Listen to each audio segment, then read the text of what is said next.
The phone in Nia's apron pocket buzzed against her hip, a violent, angry vibration that made her flinch, nearly dropping the tray of crystal flutes she was balancing. She didn't need to look at the screen to know who it was. It was the third time they had called in the last hour.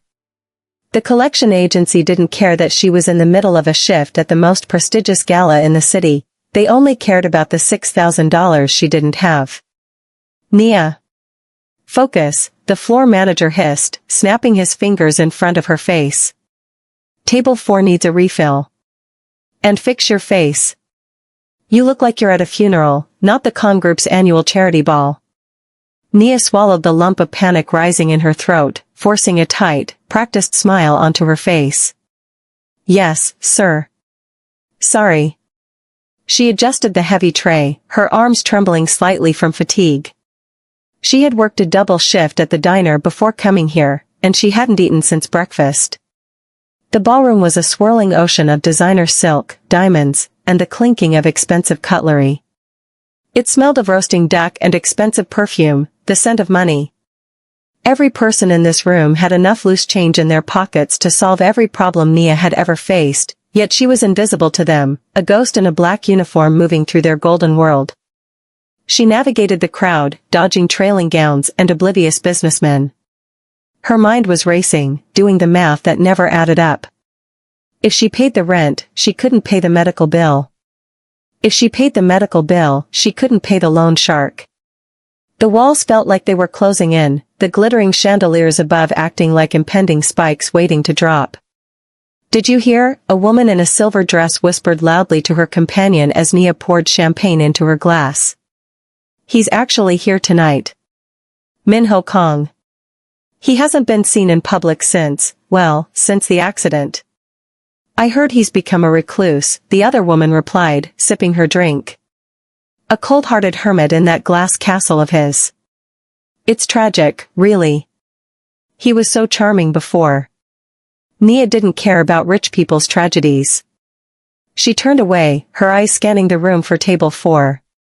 She was moving too fast, her mind too far away, focused on the buzzing phone in her pocket again. She took a sharp turn around a pillar and slammed directly into a wall of solid, unyielding black fabric. The impact was immediate and disastrous. The tray tipped. Gravity took over. 3 full flutes of champagne launched forward, splashing soaking wet chaos all over the pristine, tailored tuxedo of the man standing there. The sound of shattering crystal cut through the low hum of the party like a gunshot. The entire ballroom went silent. The music seemed to screech to a halt. Nia froze, her heart hammering against her ribs so hard it hurt. She looked up, horror dawning on her face. The man she had just drenched was tall, with sharp, devastatingly handsome features that looked like they had been carved from marble. His hair was black, swept back perfectly, and his eyes were dark, endless, and currently staring down at the spreading stain on his chest. I am so sorry. Nia gasped, grabbing a napkin from her belt and instinctively reaching out to dab at his lapel. I didn't see you, I was just... Don't touch him. The floor manager appeared out of nowhere, grabbing Nia's wrist and yanking her back with enough force to make her stumble. You clumsy idiot. Do you know who this is? Mr. Kang, I am deeply, deeply sorry. She's new, she's incompetent. I'll have security escort her out immediately. The manager turned on Nia, his face red with rage. You're fired. Get out. Now. Nia felt the tears prickling her eyes. Fired. She couldn't be fired. Not tonight. Not with the payment due tomorrow. Please, she whispered, her voice cracking. I really need this job. I'll pay for the cleaning. Please. Get out, the manager spat. Stop. The word was spoken softly, but it carried instantly across the silent circle that had formed around them. It came from the man in the wetsuit. Min-Ho Kang. He wasn't looking at the manager. He wasn't looking at the stain on his chest. He was looking at Nia. His expression wasn't angry. It was terrified. He looked at her as if he were seeing a ghost. His breath had hitched in his throat, and his hand, trembling slightly, reached out toward her face. He stopped inches from her skin, his dark eyes tracing the curve of her jaw, the shape of her nose, the depth of her brown eyes. Isadora, he breathed, the name barely a whisper. Nia blinked, confused. No, my name is Nia. Min-Ho blinked, the trance breaking for a split second, but the intensity in his gaze didn't waver. He looked like a man starving, and she was the first meal he had seen in years. He straightened up, his face hardening back into a mask of cold authority, though his eyes remained locked on her. Leave us, Min-Ho said to the manager, his voice dropping to a baritone command that brooked no argument. Sir, the manager stammered. She ruined your suit. I said, leave us, Min-Ho repeated, finally glancing at the manager with a look so withering the man practically shrank into the floor. And she is not fired. In fact, she's finished for the night. Bring her coat. Meet us in my private suite upstairs. Me? Nia pointed at herself, her heart racing.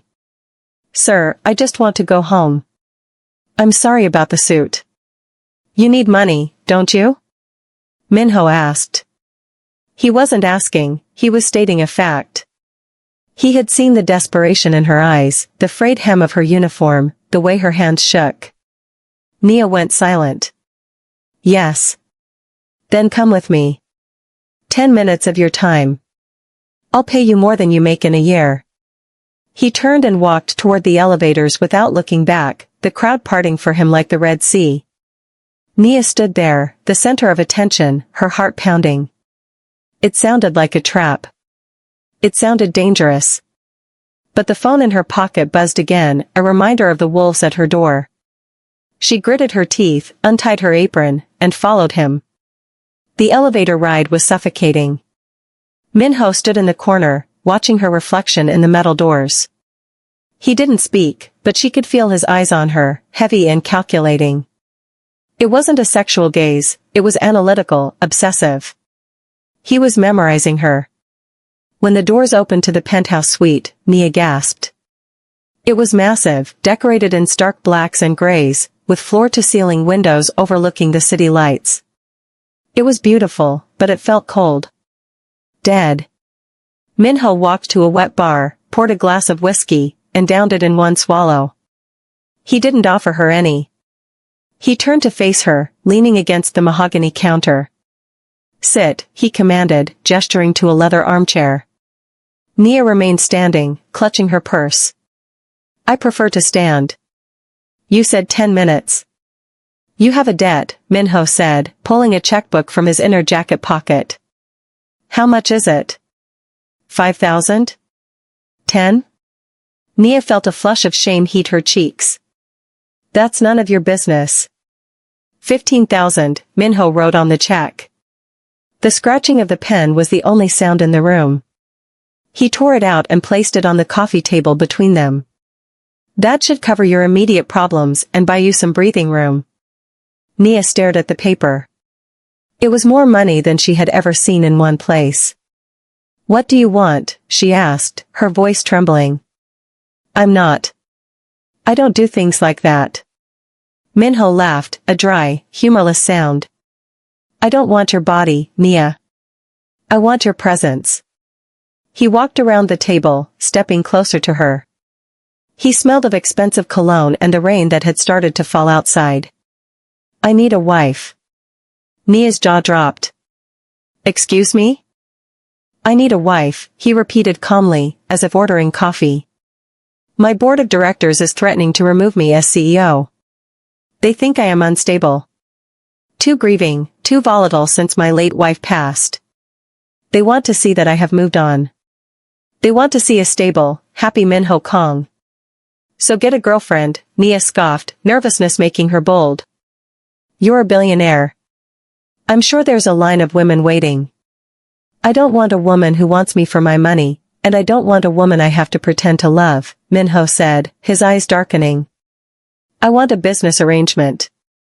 You look suitable. Suitable? Nia frowned. You don't know anything about me. I know you need money. And I know you have a face that the cameras will love. He reached into his pocket and pulled out a folded document. He must have had it ready for someone else, or perhaps he carried it for emergencies. 1 year. We marry. You live here. We attend events together twice a month. You smile, you hold my hand, you act the part. In return, I pay off all your debts, I provide you with a monthly allowance of $20,000, and at the end of the year, you get a $2 million severance package. Nia felt the room spin. $2 million. It was freedom. It was a house for her grandmother. It was medical care. It was a life where she didn't have to choose between food and electricity. What's the catch? She whispered. The catch is that this is a job, Min-Ho said, his voice dropping to a whisper. He took a step closer, towering over her. You do not ask questions about my past. You do not enter the west wing of this house. And you never, ever expect me to fall in love with you. I am incapable of it. He held out the pen. Nia looked at the check on the table, then at the man with the cold, dead eyes. She thought of the loan shark waiting for her. She thought of the eviction notice on her counter. I need half the severance up front, she said, her voice shaking but determined. Min-Ho paused, surprising her with a faint quirk of his lip. Smart. Done. He adjusted the check, adding zeros that made Nia's head spin. He handed her the pen. Sign, Nia. And welcome to the family. She took the pen. The metal was cold against her fingers. She signed her name, the ink sealing her fate. As she finished the last loop of her signature, thunder cracked outside, shaking the glass walls of the penthouse. Min-Ho took the paper back, blowing on the ink to dry it. He looked at her again, and for a second, that haunted, desperate look returned. You'll move in tonight. I'll have your things collected. Tonight? Nia protested. But I haven't packed. I haven't told anyone. You have no one to tell, Min-Ho said dismissively. And you have nothing worth bringing. We will provide everything you need. Before she could argue, he turned his back on her. The guest room is down the hall to the right. Sleep well, wife. If you are enjoying this story so far, please take a second to hit that subscribe button and turn on notifications. You won't want to miss the secrets hiding in Min-Ho's mansion. Nia stood alone in the center of the vast, luxurious room. She was safe from the debt collectors now, but as she looked at the broad back of her new husband, a shiver ran down her spine that had nothing to do with the air conditioning. She had just sold a year of her life to a stranger who looked at her like she was a ghost. She walked to the window, pressing her hand against the cold glass. Below, the city lights twinkled like diamonds, but up here, in the silence of the penthouse, the darkness felt absolute.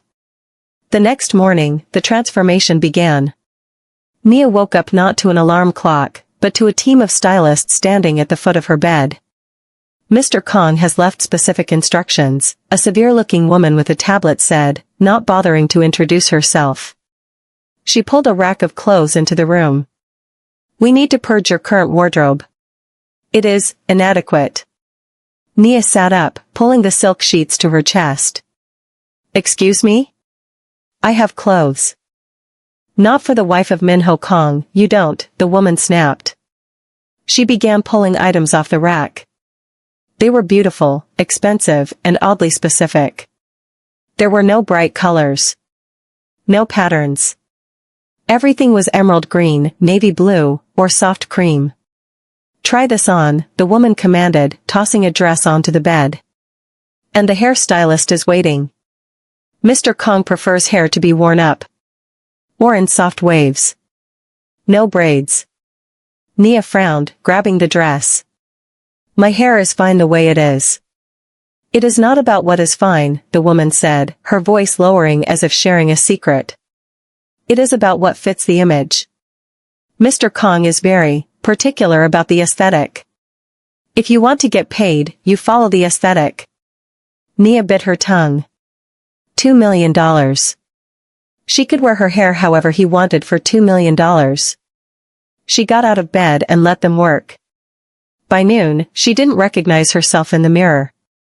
The woman staring back was elegant, polished, and stiff. She was wearing a vintage-style emerald dress that hugged her curves, her hair smoothed into glossy, loose waves that cascaded over one shoulder. She looked beautiful, objectively. But she didn't look like Nia. The door opened, and Min-Ho walked in. He was wearing a gray suit today, looking as sharp and unapproachable as ever. He stopped in the doorway, his eyes locking onto her. The air left the room. He didn't say "You look beautiful." He didn't smile. He just stared, his eyes widening slightly, his chest rising and falling rapidly. He took a step forward, his hand twitching at his side. "Turn around," he whispered. Nia hesitated, then slowly turned in a circle, the silk of the dress swishing around her legs. When she faced him again, Min-Ho had closed his eyes, a look of pained ecstasy on his face. "Perfect," he murmured, opening his eyes. They were glossy. "You look exactly right." "Min-Ho?" Nia asked softly, stepping toward him. "Are you okay? You look pale." He flinched when she said his name, stepping back as if she had burned him. The mask slammed back down. "I am fine. The car is waiting. We have a lunch with the board members. Remember the rules. Smile. Hold my hand. Do not speak unless spoken to." He turned and marched out, leaving Nia standing in the center of the room, feeling more like a mannequin than a human being. The lunch was excruciating. They sat at a table in a private room of a Michelin star restaurant. 5 old men in suits scrutinized Nia over their glasses of wine. "So," one of them grunted, cutting into his steak. "This is the new Mrs. Kang. Isn't it a bit sudden? It's only been 2 years since Isadora passed." Min-Ho's hand tightened around his wine glass, his knuckles turning white. But his voice remained perfectly even. "When you know, you know. Nia has brought a light back into my life that I thought was extinguished forever." He reached out and took Nia's hand. His skin was ice cold. He squeezed her fingers, not in affection, but in warning. "Is that so?" The board member looked at Nia. "And you, my dear? What do you love most about our Min-Ho?" Nia froze. She looked at Min-Ho. He wasn't looking at her, he was staring straight ahead, his jaw locked. She had to sell this. "I love how much he cares," Nia lied, forcing a soft smile. Underneath the business exterior, he has a heart that feels very deeply. He makes me feel safe. Min-Ho turned to look at her then. For a second, the surprise broke through his stoicism. He hadn't expected her to say that. "Well said," the board member chuckled. "Let's hope this one lasts longer, Min-Ho?" The table went silent. Min-Ho dropped Nia's hand. "Excuse me," Min-Ho said abruptly, standing up. "I need some air." He stormed out of the room. Nia watched him go, a pit forming in her stomach. What had happened to Isadora? And why did everyone look at her like she was walking into a grave? Later that night, back at the mansion, the house was silent. Nia wandered down the hallway, the strange conversation from lunch replaying in her mind. She reached the end of the corridor where a large set of double doors stood. The West Wing. The Forbidden Zone. She knew the rules. She had signed the contract. But curiosity was a dangerous thing. She reached out, her fingers brushing the cold brass handle. It was locked. "I wouldn't do that if I were you." Nia jumped, spinning around. An older woman in a housekeeper's uniform was standing there, holding a stack of linens. She looked at Nia with a mixture of pity and warning. "Mr. Kang does not forgive trespassers," the housekeeper said. "That part of the house is a mausoleum. Let the dead rest, child." "Who was she?" Nia asked, stepping away from the door. "Isadora." "What was she like?" The housekeeper looked at Nia, really looked at her, from her hair to her dress. A strange sadness passed over her face. She was beautiful. Vivacious. She loved this house. The housekeeper paused, then lowered her voice. And she looked very much like you. Nia frowned. Like me? But Min-Ho is Korean. Was she? She was mixed. Like you. Black and Korean, the housekeeper said. You have her height. Her skin. Even the way you hold yourself. A chill went through Nia's body. He didn't choose me because I spilled a drink on him, did he? Nia whispered. The housekeeper didn't answer. She just turned and walked away into the shadows. Nia stood there, staring at the locked doors. She wasn't just a wife. She was a replacement. Nia barely slept that night. The housekeeper's words echoed in her mind like a haunting melody. She looked very much like you. She lay in the massive, opulent bed, staring at the ceiling where intricate crown molding cast long, spindly shadows in the moonlight. She felt less like a guest and more like a specimen in a jar, preserved and displayed. The next few weeks fell into a disturbing routine. Nia's life became a series of costume changes and rehearsed lines. Every morning, a fresh outfit was laid out for her, always in that specific color palette of emerald, navy, or cream. Every evening, she sat across from Min-Ho at the long dining table, the silence stretching between them like a physical barrier. He was a man of contradictions. He was cold, dismissive, and buried in his work, often taking calls in Korean that sounded angry and urgent. Yet, his eyes were always on her. When she poured tea, he watched her hands. When she walked across the room, he watched her stride. It was an intense, hungry scrutiny that made her skin prickle. One Tuesday evening, the silence broke. Nia was poking at her grilled salmon, the clink of her fork against the china sounding impossibly loud. Min-Ho was scrolling through a tablet, a glass of red wine untouched beside him. Stop slouching, he said without looking up. Nia straightened her spine instinctively, then bristled. I'm not slouching. I'm tired. I've been walking around in these heels you insist on for 6 hours. Min-Ho finally looked at her. His gaze was sharp. Isadora never complained about the heels. She said they made her feel powerful. There it was. The name that hung in the air like smoke. Nia put her fork down with a deliberate clatter. Well, I'm not Isadora. My feet hurt. And frankly, this dress is itchy. Min-Ho's eyes narrowed. It's silk. It's not itchy. It is to me, Nia shot back. She reached up and pulled the pins out of her hair, shaking her head until her natural curls sprang free, forming a halo around her face. She ran her fingers through the mass of hair, sighing with relief. And this bun is giving me a headache. Min-Ho froze. He stared at her hair, his expression unreadable. For a moment, Nia thought he was going to yell. He stood up slowly, the chair scraping against the floor. He walked around the table until he was standing directly behind her. Nia held her breath, her heart thumping. Was he going to fire her? Sue her for breach of contract? His hand reached out, hovering over her hair. He didn't touch her, but she could feel the heat of his palm.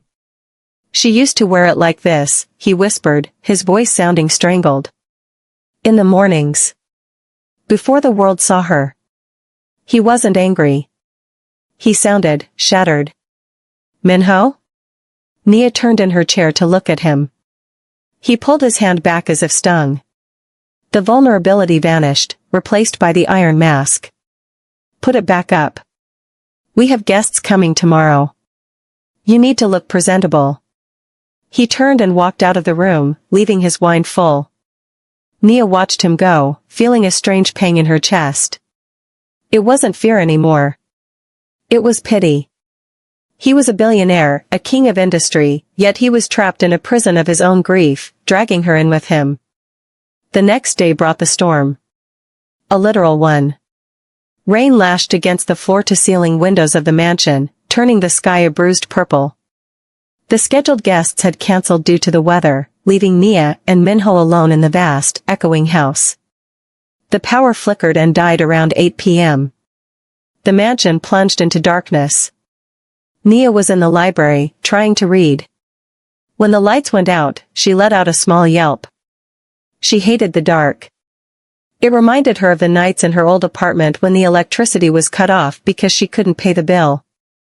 "Stay where you are," Min-Ho's voice came from the doorway. A beam of light cut through the room as he entered with a flashlight. "I'm here," Nia said, standing up. "Do you have a generator?" "It's kicking in now," he said. A low hum started in the distance, and the emergency lights bathed the hallway in a soft, amber glow. It was dimmer than usual, more intimate. Min-Ho placed a kerosene lantern on the table between two armchairs. "The main grid is down. We'll have to wait it out." He sat down, looking exhausted. He had loosened his tie, the top button of his shirt undone. It was the most human she had ever seen him look. Nia sat opposite him. The flickering lantern light cast dancing shadows on his face, softening the sharp angles of his jaw. "Tell me about her," Nia said softly. Min-Ho looked at the flame. "I told you not to ask questions. The contract said I couldn't ask about your past business." "It didn't say I couldn't ask about your wife," Nia countered gently. "We're sitting in the dark, Min-Ho. There's no one here to perform for. Just tell me." Min-Ho was silent for a long time. The rain drummed a relentless rhythm against the glass. "She was vivid," he said finally. "She was a painter. She saw color in everything. Even in me. I was always gray, always logic and numbers. She was chaos and paint and loud music." He looked up at Nia. She laughed with her whole body. "Like you do." Nia felt a blush rise to her cheeks. "I remind you of her." "Yes," he admitted. "Too much. Sometimes I look at you and I forget she's gone. For a split second. And then I remember, and it's like losing her all over again." Nia's heart ached. She reached across the small table and, without thinking, placed her hand over his. His skin was warm this time. He didn't pull away. He looked down at her hand, his dark eyes tracing the contrast of her skin against his. He turned his hand over, lacing his fingers through hers. His grip was tight, desperate. "I'm sorry," Nia whispered. "That must be torture." "It is," he rasped. He looked up, his eyes locking onto hers. The intensity was back, but it wasn't cold. It was burning. "You have her eyes. But your voice is different. It's deeper." He leaned in. The air in the room grew heavy, charged with a static electricity that had nothing to do with the storm. Nia found herself leaning in too. She knew this was wrong. She knew she was a stand-in, a paid actor in his tragedy. But in this light, with his hand gripping hers, she felt seen. "Min-Ho," she breathed. He was inches away. He tilted his head, his gaze dropping to her lips. Suddenly, a loud crash of thunder shook the house. Min-Ho jerked back as if he'd been shot. He snatched his hand away, standing up so abruptly he nearly knocked the chair over. He turned his back to her, running a hand through his hair, his breathing ragged. I need to check the fuse box," he stammered. "Stay here." He fled the room. Nia sat there, her hand still tingling where he had held it. She touched her lips, her heart racing. He had almost kissed her. But who had he almost kissed? Her? Or the ghost he saw when he looked at her? The confusion was worse than the coldness. She was falling for a man who was in love with his dead wife. A few days later, the dynamic shifted again. Min-Ho avoided her. He left early for the office and came back late. When they were in the same room, he wouldn't look at her. Nia felt the rejection keenly. She threw herself into the only thing she could control, the piano. There was a beautiful grand piano in the main living room. One afternoon, when she thought the house was empty, she sat down. She hadn't played in years, lessons were a luxury her family had sacrificed for long ago, but her fingers remembered the shapes. She began to play a slow, melancholic jazz piece. It wasn't classical. It wasn't perfect. It was raw and bluesy, full of the frustration and loneliness she was feeling. She closed her eyes, swaying slightly, pouring her soul into the keys. She didn't hear the front door open. She didn't hear the footsteps stop in the hallway. When she finished the final chord, letting the note hang in the silence, she heard a sharp intake of breath. She spun around on the bench. Min-Ho was standing there, his briefcase in hand. He looked pale. "What was that?" he asked, his voice tight. "Just something I used to play," Nia said, wiping her palms on her dress. "I'm sorry, is it too loud?" "Isadora didn't play jazz," Min-Ho said, walking slowly into the room.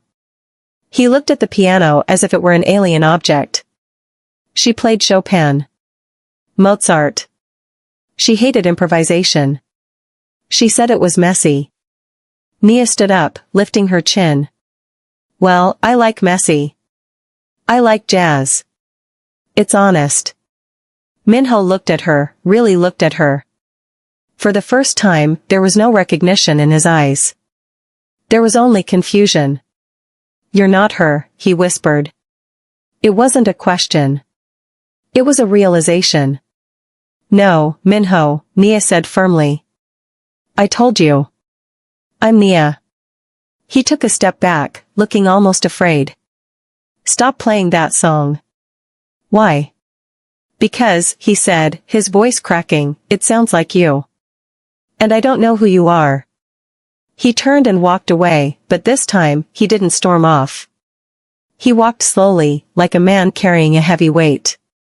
Nia watched him go. The cracks were forming. The illusion he had built so carefully, the emerald dresses, the hair, the perfume, was starting to crumble. He was starting to see the woman underneath the costume. But Nia knew that before he could truly see her, he had to let go of the ghost. And she had a feeling that the ghost was hiding behind the locked doors of the West Wing. If you want to know what Min-Ho is hiding in that forbidden room, make sure you hit the like button right now. The secret is darker than you think. That weekend, the gala of the season arrived. The Winter Solstice Ball. It was the most important event on the Kang Group's calendar. Min-Ho came to her room that afternoon. He was holding a box. "Wear this," he said, setting it on the vanity. Nia opened it. It was a diamond necklace. A choker, with a large emerald pendant in the center. It was stunning, antique, and incredibly heavy. "It belonged to her?" Nia asked quietly. "It was her favorite," Min-Ho said. He was back to his cold, efficient self. The moment in the library, the moment by the piano, they were gone. "Tonight is important. The press will be there. I need you to be perfect." "Perfect means being her," Nia said bitterly. "Perfect means playing your part," Min-Ho corrected. He walked behind her, taking the necklace and fastening it around her neck. His fingers brushed her skin, cold and impersonal. "Do not speak to the press. Do not improvise. Just smile and stand by my side." He looked at her in the mirror. The necklace looked like a collar. "You look breathtaking," he said, but his eyes were dead. "I look like a doll," Nia whispered. Min-Ho didn't respond. He just adjusted the clasp and walked out. As Nia stared at herself in the mirror, wearing the dead woman's clothes, the dead woman's jewels, and the dead woman's hair, something inside her snapped. She looked at the reflection, a beautiful, trapped bird. "No more," she whispered to the empty room. She wasn't going to wait for permission anymore. She needed to know the truth. She needed to know exactly who she was replacing. She waited until she heard Min-Ho's car pull around to the front. The staff were busy preparing for the departure. The hallway was empty. Nia grabbed a bobby pin from her hair. She had learned a few tricks growing up in a rough neighborhood. She walked silently down the hall to the West Wing. She reached the double doors. Her hands were shaking. She jammed the pin into the lock, wiggling it, listening for the click. The lock gave way. Nia pushed the door open. The air that rushed out was stale and smelled of dust and old roses. She stepped into the darkness and fumbled for the light switch. The lights flickered on. Nia gasped, her hand flying to her mouth to stifle a scream. The room wasn't just a bedroom. It was a shrine. The room was suffocating. Every surface was covered in photographs. Hundreds of them. They were framed on the walls, clustered on the vanity, spilling out of albums stacked on the floor. And in every single one of them was a woman who looked exactly like Nia. Nia walked further into the room, her heels sinking into the plush carpet, her heart hammering against her ribs like a trapped bird. She picked up a silver-framed photo from a side table. It was a candid shot. The woman was laughing, her head thrown back, sitting at a cafe in Paris. She was wearing a familiar navy blue scarf. Nia touched her own neck. She had a scarf just like that in her closet now, bought by Min-Ho stylists. She moved to the bed. Laid out on the duvet was a dress. The emerald green evening gown. The exact same dress Nia was wearing right now. A chill violently shook her body. It wasn't just a style preference. Min-Ho wasn't just dressing her in a similar fashion. He was recreating moments. He was dressing her in the dead woman's clothes. He was building a living diorama of his lost life, using Nia as the mannequin. But the true horror was waiting at the far end of the room. Above the fireplace hung a massive oil painting. It was life-sized. The woman in the painting, Isadora, was standing on a balcony, the wind catching her hair. She was looking at the viewer with eyes that were warm, brown, and identical to Nia's. Nia walked toward it, entranced. She stood before the canvas, raising a trembling hand to touch the painted cheek. It was like looking in a mirror, but a mirror that showed a version of herself that was loved, cherished, and gone. "What are you doing?" The voice was low, dangerous, and terrifyingly calm. Nia spun around. Min-Ho was standing in the doorway. He was fully dressed for the gala in his tuxedo, looking every inch the prince of the city. But his face was a mask of pure fury. "I told you," he said, stepping into the room, "never to come in here." "You made me into her," Nia whispered, her voice shaking. She gestured to the room, to the dress she was wearing. "This dress. The hair. The perfume. It's all hers. You didn't hire a wife, Min-Ho. You hired a prop." Min-Ho flinched, the anger cracking slightly to reveal a deep, jagged wound underneath.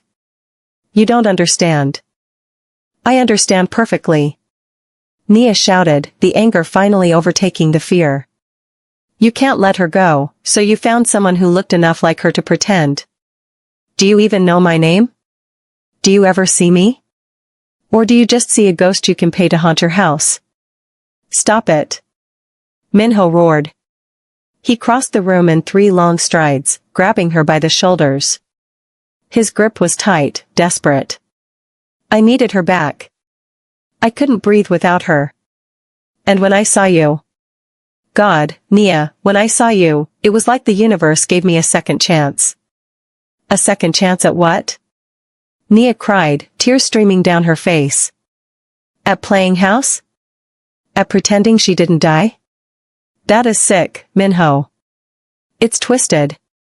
It was the only way I could survive," he yelled back, his own eyes glistening. "Every day is agony. Waking up in this house without her is torture. Seeing you, it was a balm.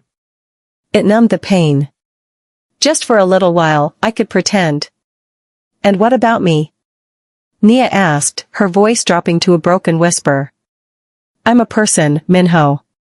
I have feelings. I have a heart. And I was starting to care about you. The real you. The man who sat with me in the dark. The man who likes jazz but doesn't know it yet." Min-Ho froze. His grip on her shoulders loosened. He looked at her, searching her face. "You care about me?" "I did," Nia said, stepping back, breaking his hold. She reached up and unclasped the heavy diamond necklace. "But I can't be her. I won't be her. I'd rather be poor and invisible than be a rich man's doll. She dropped the necklace. It hit the floor with a heavy thud, the sound echoing in the silent room. Nia, wait, Min-Ho said, reaching for her. We have the gala. The contract. To hell with the contract, Nia spat. Sue me. Put me in jail. I don't care. I'm done. She turned and ran. She ran past him, out of the suffocating room of memories, down the hallway, and out the front door. Nia.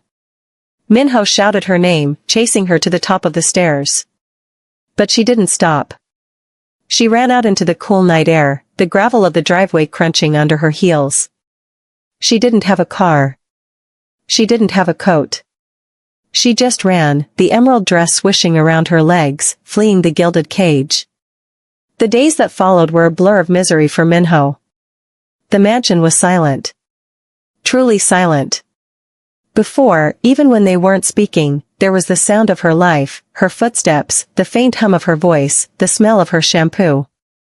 Now, it was a tomb. He sat in his office, staring at the empty chair where she used to sit. The board members were calling. The press was speculating. Where's the new Mrs. Kang? Trouble in paradise already? He didn't care. He went back to the West Wing. He stood in front of the painting of Isadora. For the first time in 2 years, looking at it didn't bring him comfort. It just felt flat. It was paint on canvas. It wasn't warm. It didn't challenge him. It didn't play messy jazz piano. I'm sorry, Isadora, he whispered to the painting. I tried to keep you here. But I think I drove away the only real thing I had left. He realized then, with a jolt of panic, that he didn't miss the dress. He didn't miss the perfect hair. He missed the way Nia's nose crinkled when she was annoyed. He missed the fire in her eyes when she argued with him. He missed Nia. He grabbed his phone. Find her, he barked at his head of security. Find her now. Nia was back in her old life, but it didn't fit anymore. She was staying on her friend's couch. She had returned the money, or at least, she hadn't spent any more of it. The check for the initial payment sat in her wallet, untouched. She couldn't use it. It felt like blood money. She got a job at a small bakery downtown. It was quiet, smelling of yeast and sugar. It was the opposite of the Kang mansion. She wore her hair in a messy bun, her flour-dusted apron a far cry from emerald silk. But she was miserable. She missed the piano. She missed the library. God help her, she missed the brooding, broken man who looked at her with such intensity. Order for table 2, her coworker called out. Nia wiped her hands on her apron and grabbed the tray of coffee and pastries. She walked out to the small seating area. Table 2 was occupied by a man in a suit. But he wasn't wearing a tie. His top button was undone. His hair was messy, windblown. He looked tired, with dark circles under his eyes. Nia froze. The tray shook in her hands. Min-Ho looked up. He didn't have that terrifying, ghostly stare anymore. His eyes were clear. Sad, but clear. Hello, Nia, he said softly. What are you doing here? Nia asked, her voice guarding itself. If you're here for the money, I haven't spent it. I can write you a check right now. I don't want the money, Min-Ho said. He stood up. He looked out of place in the small, cozy bakery, like a wolf in a rabbit's den. I want to apologize. Nia set the tray down on the table before she dropped it. You can't just apologize for using someone as a human shield for your grief, Min-Ho. I know, he said. He took a step toward her, but stopped when she flinched. He held up his hands in surrender. I know. I was selfish. I was drowning, and I grabbed onto you to save myself. I didn't care if I pulled you under with me. He reached into his pocket. Nia braced herself for a contract. A legal document. Instead, he pulled out a small, folded piece of paper. It was a pamphlet. What is this? She asked. It's a schedule, he said. For a jazz club. The Blue Note. They have an open mic night on Thursdays. Nia looked at him, confused. I don't understand. I went there last night, Min-Ho said, a small, tentative smile touching his lips. I listened to the music. It was messy. Chaotic. And I liked it, he said. It reminded me of you. Nia felt her heart skip a beat. I took down the photos, Min-Ho said quietly. In the West Wing. I packed them away. I covered the painting. Nia's eyes widened. You did? Yes, he said. She's gone, Nia. I finally accepted that.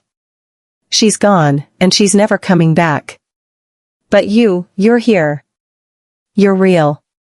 And I let you walk away because I was too busy looking at the past. He took another step. This time, she didn't flinch.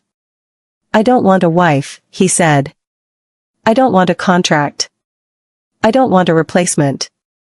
He looked deep into her eyes, and for the first time, Nia felt like he was seeing her. Just her. I want to know the woman who plays angry jazz piano, he whispered. I want to know Nia. Can I start over? Can I just buy you a coffee? No strings. No money. Just me. Nia looked at him. The arrogant billionaire was gone. In his place was a man who was learning how to live again. You hate coffee, she said, a small smile tugging at the corner of her mouth. You only drink tea. Min-Ho laughed. It was a rusty sound, but it was genuine. I'm willing to try new things. Nia looked at the pamphlet on the table, then back at him. My shift ends in 10 minutes. I'll wait, Min-Ho said immediately. He sat back down. I'll wait as long as it takes. Nia went back to the counter, her heart feeling lighter than it had in months. She watched him from across the room. He took a sip of the cheap bakery coffee and grimaced, but he didn't put it down. He just watched her, a soft smile playing on his lips. If you're rooting for Min-Ho's redemption arc, drop a heart emoji in the comments below. Can he truly move on? The months that followed were a different kind of whirlwind. There were no galas. No paparazzi. Min-Ho kept his word. They started over. They went to the jazz club. Min-Ho wore jeans, designer jeans, but jeans nonetheless. He sat in the front row when Nia finally worked up the courage to play at open mic night. He clapped the loudest, his eyes shining with pride. They went for walks in the park. They ate street food. Min-Ho learned that Nia hated horror movies but loved spicy food. Nia learned that Min-Ho was secretly terrible at bowling and had a fear of heights, despite living in a penthouse. It wasn't perfect. There were days when the grief would hit him, when he would go quiet and distant. But instead of pushing her away or trying to mold her into his Adora, he would just hold her hand. I'm having a bad day, he would say. Okay, she would reply. I'm here. And that was enough. 1 year later. The anniversary of their contract marriage. Min-Ho took her back to the penthouse. It was different now. The cold, black and gray decor was gone. There were colorful throws on the couches. There were plants. There was a piano in the center of the room, covered in sheet music. He led her out to the balcony. The city lights were glittering below. This is where we started, he said. With a business deal. Best bad decision of my life, Nia joked, leaning against the railing. Min-Ho stood beside her. He looked nervous. He was fiddling with something in his pocket. I tore up the contract, he said. Months ago. I know, Nia said. I saw the confetti in the trash. He turned to face her. He took her hands. His palms were sweating. Nia, he said. I don't want to be your employer. And I don't want to be your friend. He dropped to one knee. Nia gasped, her hands flying to her mouth. Min-Ho pulled out a ring box. It wasn't the massive, cold diamond from before. It was a unique ring, gold, with a vibrant, fiery opal in the center. A stone full of color and life. "This is not Isadora's ring," he said, his voice thick with emotion. "And I am not the man I was. I love you, Mia. I love your mess. I love your music. I love you. Will you marry me? For real this time?" Tears streamed down Mia's face. She looked at the man who had once been a stranger, a ghost, a boss. Now, he was her best friend. Her partner. "Yes," she whispered. "Yes, Min-Ho." He stood up and slipped the ring onto her finger. It fit perfectly. He pulled her into his arms and kissed her, a kiss that wasn't for the cameras, wasn't for the past, but for the future. What a journey! From a contract marriage to a real soulmate connection. If you loved Mia and Min-Ho's story, please give this video a big thumbs up and don't forget to subscribe for more romantic stories every week. What do you think? Did Min-Ho deserve a second chance? Let me know in the comments. See you in the next story.